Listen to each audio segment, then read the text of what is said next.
Alright guys, so Samsung has officially released the One UI 2.5 update for Galaxy S10, S10 Plus, S10 Lite and the S10e. Basically, One UI 2.5 update is a UI update which includes some new features that come with the latest Note 20. So that's the screenshot of the update. As you guys can see, that's the version number of the update, and the size is around 1 gigs, and it has the latest September 2020 series patch.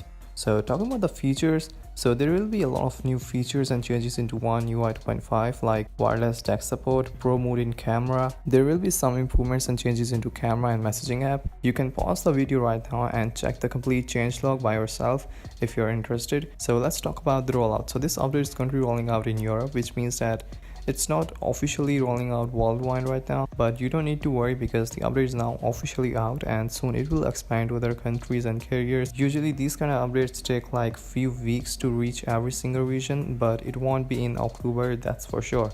So yeah, that's pretty much it. The update has been officially released and soon your S10, S10 Plus, S10 Lite or S10e, whatever you have, will be running on the latest One UI 2.5. Do subscribe to the channel for more further and future updates, and give this video a thumbs up, and I'll see you guys in the next one. Peace out.